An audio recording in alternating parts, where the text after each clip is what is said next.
नमस्कार दोस्तों। आज से मैं आपके लिए ये संस्कृत व्याकरण की वस्तुनिष्ठ प्रश्नों को लेकर के आई हूँ। ये वस्तुनिष्ठ प्रश्न आपके चाहे कोई भी एग्ज़ाम हो, चाहे सब्जेक्टिव एग्ज़ाम हो 6 से 12 तक के, या तो आपके प्रशिक्षित स्नातक के प्रश्न हो, या बीएड वगैरह के प्रश्न हो, या तो TET, UP TET, C TET और टीजीटी तक के प्रश्नों में भी संस्कृत व्याकरण ऐसे ही पूछे जाते हैं।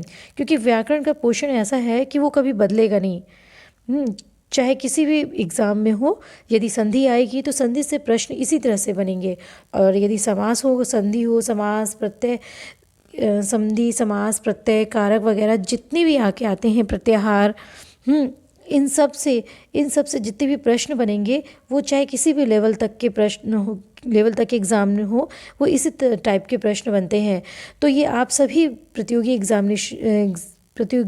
परीक्षाओं के लिए महत्वपूर्ण होगा। तो मैं लेके तो आई हूँ आपके लिए 5 प्रश्न। इस तरह से अब डेली जो है आपके लिए 5-5 प्रश्न ऐसे लेके आऊँगी, लेकिन ये 5 प्रश्न 20 से 25 प्रश्नों के बराबर होंगे। क्योंकि अब इससे पहले की वीडियोस में हम आपको चाहे 9th-10th का हो या फिर पहले ऐसे ही वीडियो में हम जो है व्याकरण को भरपूर समझा चुके हैं। ऐसा है, संधि हो, समास हो, इस तरह के जो टॉपिक हैं बता चुके हैं। तो उसी से संबंधित ये वस्तुनिष्ठ प्रश्न है। तो फिर भी यहाँ पर हम एक एक प्रश्न को अच्छे से समझते हुए इसको जो है हम सॉल्व करेंगे। तो आपका 20 से 25 प्रश्न आसानी से बन जाएगा। ठीक है, तो ये 5 प्रश्न आपके 25 प्रश्नों के बराबर होंगे। तो चलिए शुरू करते हैं। ये आपका जो है व्याकरण की वस्तुनिष्ठ प्रश्न। तो पहला प्रश्न है, देखिए क्या है कि व्याकरण से संबंधित संधि नहीं है। ये देखिए क्या है, नहीं है। व्याकरण से संबंधित संधि कौन सी नहीं है? स्वर संधि, व्यंजन संधि, विसर्ग संधि। ये तीनों संधियां व्याकरण से संबंधित है। लेकिन ये जो मुख संधि है ना, ऐसी कोई संधि नहीं होती है। तो ये मुख संधि नहीं है। तो आपका प्रश्न का उत्तर क्या हो गया? मुख संधि। ठीक है। संधि के प्रकार क्या है? तो संधि कितने प्रकार की होती है? 3, 4, 64 और 5। संधि 3 प्रकार की होती है। अभी आपको बहुत ही इजी नज़र आ रहा होगा, लेकिन आगे चल के ये प्रश्न थोड़े से और टिपिकल होते हुए चले गए हैं, जिसको सॉल्व करने में और भी आनंद आएगा। तो देखिए क्या है, संधि के 3 प्रकार होते हैं। देखिए, स्वर संधि, व्यंजन संधि और विसर्ग संधि। ये 3 प्रकार होते हैं संधि के। ठीक, तो आपका उत्तर क्या हो गया? क। अकः सवर्णे दीर्घः। अकः सवर्णे दीर्घ किसका सूत्र है? तो अकः सवर्णे दीर्घ किसका सूत्र है? स्वर संधि का ये सूत्र है। अकः सवर्णे दीर्घ किसका सूत्र हो गया? स्वर संधि का सूत्र हो गया। ये स्वर संधि को कितने भागों में बांटा गया है? तो स्वर संधि को यहीं पे देख लेते हैं। स्वर संधि को 5 भागों में बांटा गया है। ठीक है, स्वर संधि में कितने भाग हो गए? आपके 5 हो गए। कौन कौन से हो गए? तो स्वर संधि के आपके जो भाग हो गए वो हो गया, पहला दीर्घ संधि, फिर हो गया आपकी गुण संधि, फिर वृद्धि संधि, यड़ संधि और 5वां है आपकी अयादि संधि। अब अपने 6 के और 7th वगैरह की जो 6 to 12 तक की यूपी बोर्ड के बुक्स हैं, उसमें आप देखेंगे तो 6 मिलते हैं आपको। पूर्व रूप संधि भी उसमें इंक्लूड किया है, पूर्व रूप संधि। लेकिन यदि मुख्यतः पूछा जाए कि संधि के कितने भाग होते हैं, तो वो कितने भाग होते हैं? 5 भाग ही होते हैं। दीर्घ संधि, गुण संधि, वृद्धि संधि, यड़ संधि और अयादि संधि। दीर्घ संधि का सूत्र क्या है? अकः सवर्णे दीर्घः। गुण संधि का सूत्र क्या है? आद गुणः। वृद्धि संधि का सूत्र क्या है? वृद्धि रेचि। यड़ संधि का सूत्र है इको यड़ची और अयादि संधि का सूत्र है एचो अयवायावः। ठीक है, पूर्व संधि का सूत्र हो जाता है एंगी पर रूपम। चलिए आगे बढ़ते हैं। दीर्घ संधि युक्त शब्द कौन सा है? हरेंद्र। क्या है पहला? हरेंद्र। हरि प्लस हरेंद्र को जब विच्छेद करेंगे तो क्या हो जाएगा? हरि प्लस इंद्र। क्या ये होगा? ई प्लस ई बराबर हरेंद्र हो सकता है? हरि प्लस इंद्र को हरींद्र बोलेंगे, हरेंद्र थोड़े बोलेंगे। हाँ, और ये गलत दिया है।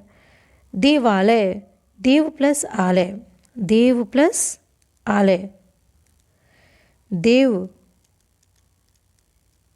प्लस आलय, अ प्लस आ, दोनों मिलके क्या बन गया? आ। अ प्लस आ बराबर आ, तो ये क्या हो गया? दीर्घ संधि हो गई। ठीक है। सूर्योदय, सूर्य प्लस उदय, सूर्य प्लस उदय, तो अ, सूर्य का अ और ये उ, ये दोनों मिलके अ प्लस उ मिलके क्या हो गए? ओ। सूर्योदय, ये ओ जहाँ बनता है वो क्या होती है? गुण संधि होती है। ठीक है। और जहाँ पे सवर्ण रहेगा, सवर्ण वर्ण रहेगा, इधर भी अ है, इधर भी अ है, अ हो या आ हो, तो क्या हो जाएगा? उसका दीर्घ हो जाता है। ठीक, तो अ और आ मिलकर क्या बन गया? आ। ये हो गई आपकी दीर्घ संधि। ये सूर्योदय, ये पवन, पोधन अन, ओ प्लस अ मिलके अ हो जाता है। ये ओ और ये अ, ये दोनों जब मिल गया तो क्या बन गया? अव। ये कौन सी संधि हो गई आपकी? अयादि संधि। ये संधि है आपकी अयादि संधि, पवन। ठीक है। ओ प्लस अ मिलके क्या बन जाएगा? अव। पवन। अब ये देखिए क्या है? पावक, पावक, पावकः होना चाहिए। वैसे संस्कृत है तो हमें जो है शुद्ध यदि हम शुद्ध संस्कृत की बात करें तो पावकः बोलेंगे। ठीक है। तो पावक, या तो इसमें जो दिया हुआ है वही आप देखिए, पावक। पावक का क्या हो जाएगा? ये कौन सी संधि हो जाएगी? पावक। इसके बीच में क्या आ रहा है? आव आ रहा है। क्या आ रहा है? आव। तो ये पाव, आव, तो ये क्या हो जाएगा? आव जब आए तो अयादि संधि होती है ना। आव जब आता है तो अयादि संधि हो जाती है। और इसका विग्रह कैसे बनेगा?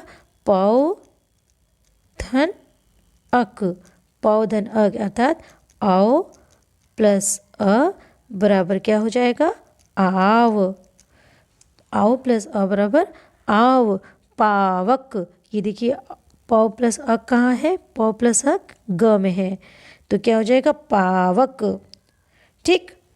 और पो प्लस अक मिलाएंगे, ओ प्लस अ जब हम मिलाएंगे ओ प्लस अ तो क्या हो जाएगा? अव। तो यहाँ पे तो पवक होना चाहिए, यहाँ पे पवक बन जाएगा। लेकिन पावक की बात होगी तो पौ प्लस अक मिलाएंगे, औ प्लस अ, तो यहाँ हो जाएगा पावक। ठीक है। तो ये देखिए ये आपके 5 प्रश्न थे। इसमें से बहुत सारे प्रश्न ऐसे भी बन गए।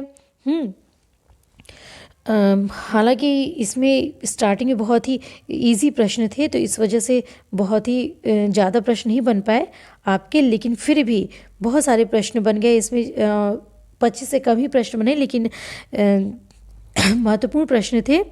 देखिए जैसे कि आपकी जब आपने ये संधि के प्रकार में संधि 3 प्रकार की होती है, ये सारे इजी प्रश्न होने के कारण प्रश्नों की संख्या कम हो गई, जानने की संख्या आपके नॉलेजेबल प्रश्न जो थे वो कम हो गए। लेकिन फिर भी आगे आने वाले प्रश्नों में 20 से 25 प्रश्न अवश्य बनेंगे, उससे ज़्यादा ही बन जाएंगे बल्कि। और तो मिलते हैं अगले वीडियो में ऐसे ही 5 प्रश्नों के साथ में। तो इन वस्तुनिष्ठ प्रश्नों को ज़रूर हल करिएगा, आपके सभी एग्ज़ाम के लिए बहुत ही लाभदायक सिद्ध होंगे।